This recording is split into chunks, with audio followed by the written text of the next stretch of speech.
Bueno, antes que nada, y le pregunto a ambos, ¿qué lectura hacen de la ausencia de Andrónico Rodríguez, que no se está presentando en ninguno de los foros? Va a entrevistas particulares, pero no va a estar con los otros candidatos. Comienzo con Javier. Gracias, Ezequiel. Indudablemente la nota absolutamente clara fue la ausencia de Andrónico Rodríguez, algo que ya no sorprende, se ha estado produciendo en el último tiempo. Y claro, esto obedece a una estrategia que suponen la continuidad de Evo Morales. Si usted recuerda, Ezequiel, Evo Morales no participaba en los debates directamente y en el caso de Andrónico Rodríguez lo ha ido haciendo esporádicamente, como usted dice, en algunas intervenciones particulares. De pronto los periodistas lo sorprenden en la calle, hay una entrevista que acepta con un otro medio de comunicación y se lo nota dubitativo. Yo creo que hay un peligro gravísimo en esto y lo están demostrando las encuestas. Creo que la gente no está dispuesta a soportar ese estilo de campaña donde él se muestra como un personaje absolutamente mudo. Creo que hasta ese apelativo le han asignado. Parece que no está funcionando, me da la impresión. ¿Y por qué? Porque se lo está viendo no precisamente muy asertivo, no se lo está viendo respondiendo con probidad las preguntas que le hacen y por lo tanto, claro, la gente comienza a decepcionarse y el resultado de la última encuesta del Deber ha sido contundente en eso. Hay que seguramente pensar eso en su campaña. Ernesto, ¿fue un error político o una estrategia calculada? ¿Cómo lo analizás? Bueno, solamente respecto a ayer, yo creo que lo de ayer ha sido intrascendente.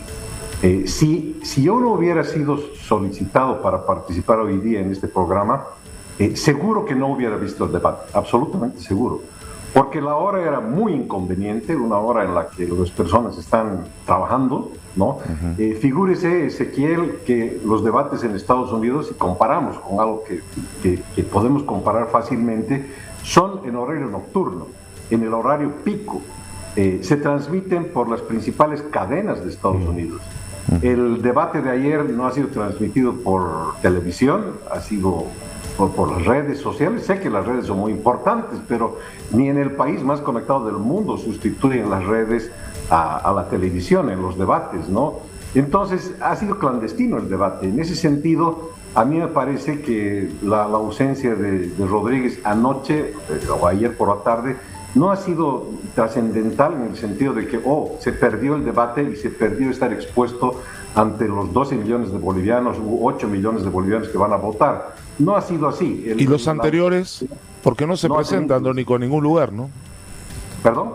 Y los anteriores, porque ya han habido uno, dos, se viene un cuarto ahora, creo, cuarto, ¿no? Cuarto se viene el domingo en Unitel y ya ha dicho que no va a asistir. ¿Cómo lo ve eso usted? No lo veo tan mal, francamente. Por ejemplo, el debate de ayer, así hubiera estado, ¿no es cierto? Y así hubiera sido las 9 de la noche.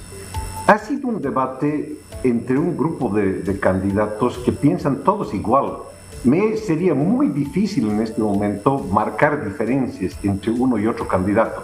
Sobre todo porque, Ezequiel, no ha sido un debate. Si acordemos en aquello. No, es un conversatorio, fue ayer, ¿no? Claro, esa ha sido una entrevista múltiple, ¿no?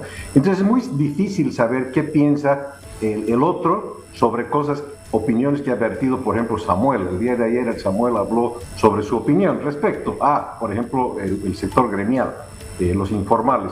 No sabemos qué piensa Rodrigo sobre aquello, no sabemos qué piensa Manfred sobre aquello con la precisión. No ha habido controversia. En ese tipo de entrevistas o conversatorios, como usted señala, no se logra conocer, porque la confrontación tiene esa virtud. La confrontación saca ideas y hace relucir los defectos.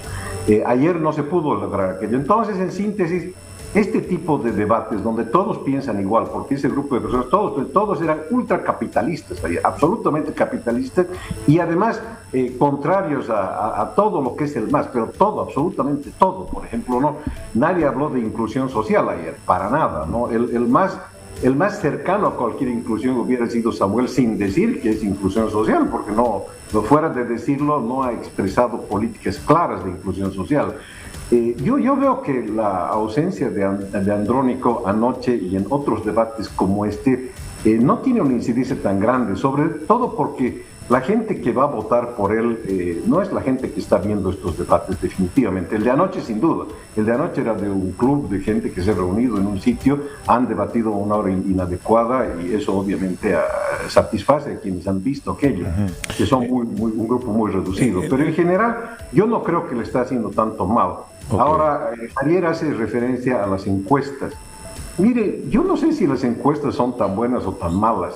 He escuchado una crítica muy dura de parte de una empresa mexicana sobre estas encuestas que realmente tienen defectos de fondo. Los he escuchado todo el mundo en la televisión respecto a que no están entrevistando de verdad, no están entrevistando a los encuestadores, se están encuestando entre ellos. No sé si eso será verdad o no, pero lo que sí sé es que yo tengo un amigo muy cercano que es bien técnico en esto, conoce bien de encuestas, vive de hacer encuestas, y él me dice, están encuestando al 60% del universo nacional. El 40% no está siendo encuestado porque no están llegando a esos lugares, no están llegando a poblaciones donde deberían llegar en la medida en que están mal representadas esas poblaciones.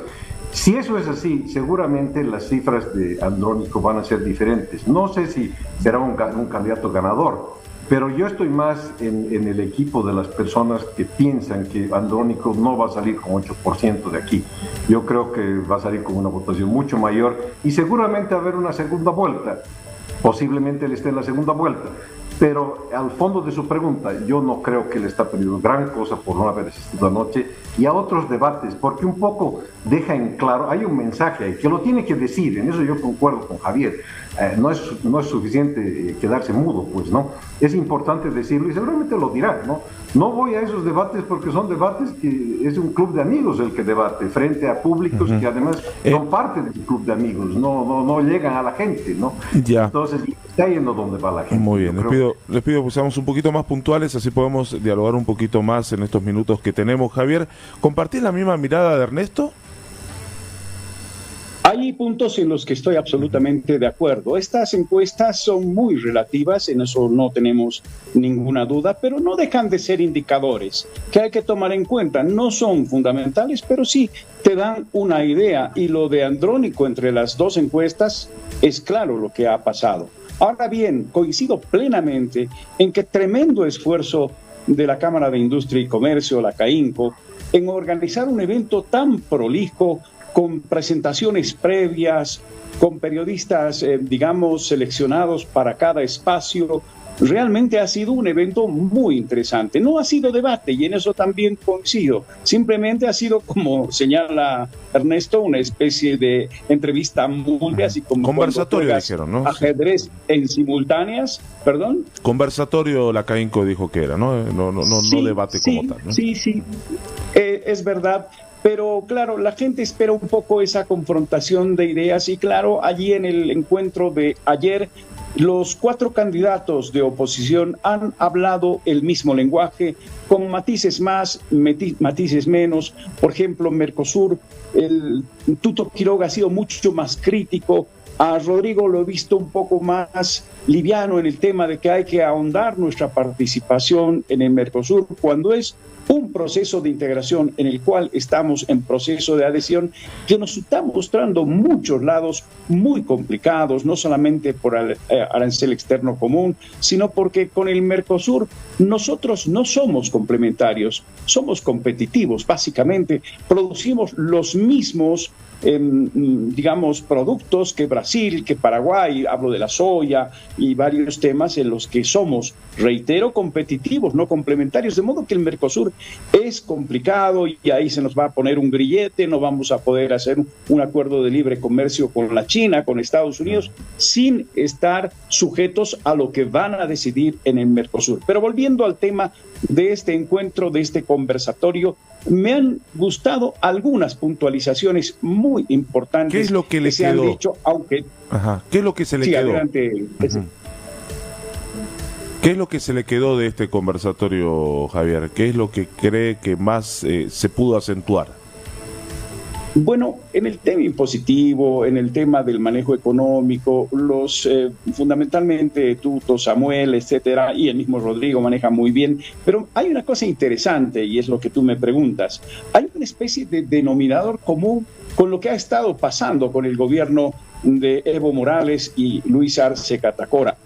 Casi al unísono hablan de que van a exigir que se esclarezcan los tremendos gastos, o como dice Tuto Quiroga, la gastadera, la robadera, que han significado construcciones como el Parlasur en Cochabamba, las canchas, el Museo de Orinoca, esta empresa que se instaló en el norte de La Paz, un ingenio azucarero que no tiene ni caña de azúcar, etcétera. Me parece que entre todos hay una intención de que en cuanto se instalen como gobierno van a crear, y además lo han dicho, una comisión para investigar la verdad de qué ha sucedido con esos dineros invertidos, por ejemplo, el tema del litio, más de $1.000 millones, piscinas que no funcionan, en fin, pareciera no que va a haber una revancha, pero sí que va a haber una investigación sobre lo que han sido estos años y en la miseria que han dejado este país. Ese es uno de los temas que me ha parecido interesante. Muy bien, y sobre el mismo tema, Ernesto, ¿qué es lo que ha podido observar que se le haya quedado de este conversatorio ayer? Mire, la verdad, a mí lo que me ha sorprendido del conversatorio es Rodrigo Paz. Si yo no esperaba ese tipo de exposición, lo he visto mucho más claro en proponer cosas. A Samuel y a Tuto, más de lo mismo. A ver, ¿a qué me voy a ser bien puntual? Las campañas, Ezequiel, en todas partes del mundo tienen motu, tienen por lo menos una frase clara. Yo no saco una frase clara de su campaña de Samuel, ni la de campaña, ni la de Tuto, por ejemplo, ¿no? Voy a hacer un poco de historia de la República. La primera campaña de Goni se distinguió por un moto que decía 350.000 empleos. No era solamente decir yo soy capitalista y el mundo es capitalista y vamos a ser todos capitalistas. No, no, no. Goni vino con un criterio muy claro y dijo 350.000 empleos. La segunda campaña en la que participó y llegó a ser presidente Gonzalo Sánchez Lozada, él tenía como moto propio el plan de todos, que era inclusión. Tan inclusivo que el candidato era un indígena, era Víctor Hugo Cárdenas. Entonces, el motu iba atado con la candidatura de Cárdenas y estaba muy claro que todo iba dirigido hacia la inclusión. La participación popular era parte de esa inclusión. Entonces, lo que yo no veo en estas campañas es eso, no veo claridad, no podría distinguir qué es lo que quiere hacer Samuel fuera de hacer capitalismo, ¿no? Y tampoco distingo qué es lo que puede hacer Tuto fuera de capitalismo. Eso me parece una deficiencia muy grande. En ese sentido, yo no lo he visto con una claridad lejana a Rodrigo Paz, pero más claridad. A mí, por ejemplo, me impactó mucho cuando él dijo, yo voy a tener gabinetes o ministerios de dos facetas. Una faceta que es la de la formalidad y la otra la informalidad. O sea, está tratando, por lo menos tratando de abordar el tema de la informalidad de una manera institucional, de una manera formal, valga la contradicción. Pero eso es necesario, porque los otros candidatos no tienen ni pizca de idea de qué van a hacer con la informalidad. Cuando fue preguntado sobre la informalidad, Samuel, por ejemplo, la respuesta fue muy pobre, ¿no? Él dijo, hay que cobrar impuestos para que eso los formaliza, pero no todavía, porque no tienen plata, hay crisis, entonces vamos a esperar. Bueno, no va a resolver eso porque hasta salir de la crisis se va a acabar los 5 años de gobierno, si es que él es presidente, ¿no? Entonces, yo veo que son temas que no los han pensado bien, pero sobre todo no tienen un mensaje claro, no tienen un motu, no tienen la frase, no tienen la propuesta al país, no están enamorando al país. El único enamoramiento que tienen al país, y ahí concuerdo yo con Javier, es el rechazo al MAS. ¿No? El rechazo al MAS, pero ese es un rechazo que viene desde 30 años atrás de la derecha boliviana. Sí, tengo un minutito. Quiero cerrar esta entrevista. Estoy conversando con Javier Vizcarra y Ernesto Machicao, dos analistas muy fuertes en el país. Quiero cerrar, Javier, en estos días que quedan de campaña rumbo a las elecciones, ¿cómo crees que deben encarar los candidatos este tramo de la campaña? Y la misma pregunta después se la voy a pasar a Ernesto. Javier.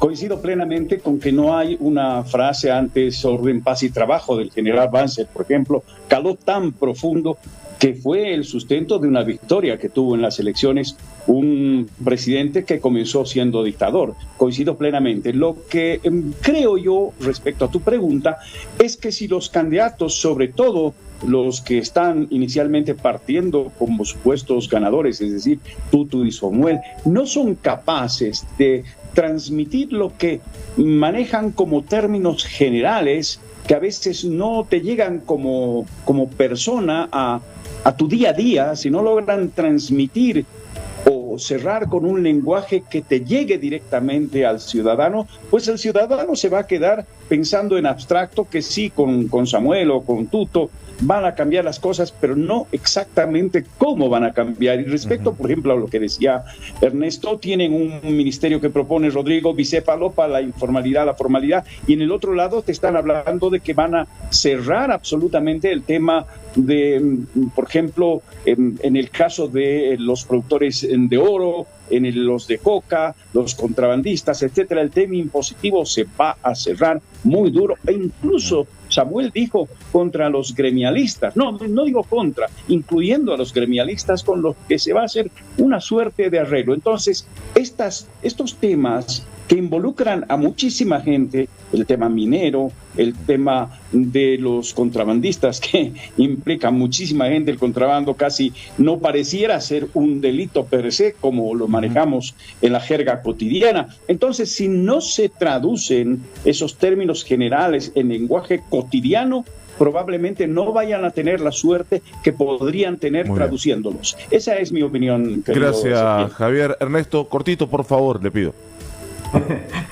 No, yo creo que el problema es la inclusión. Yo creo que ambos equipos, tanto la derecha, tiene que ser mucho más inclusiva, no solo en su discurso, en los hechos, tienen que ir al campo. Pues yo no he visto a Samuel en Patacamaya ni en Altiplano, ¿no? Como otros candidatos lo han hecho. Y por otro lado, obviamente Andrónico y la izquierda tiene que ser más inclusiva también, porque no tienen un discurso para la clase media, no están presentes en la clase media, como ya se ha dicho antes, y algún esfuerzo deberían hacer. Es como dos países, ¿no? Una campaña para la derecha en las ciudades y clase media profesional, si es posible, porque esos piensan mejor, y la otra campaña para los indígenas que están en el campo y tienen su manera de ver la vida. Entonces, son funciona este país en esa sintonía, y eso no está bien, porque no es un país integrado, pues están funcionando cada uno en su ámbito sin importar el otro. Muy bien.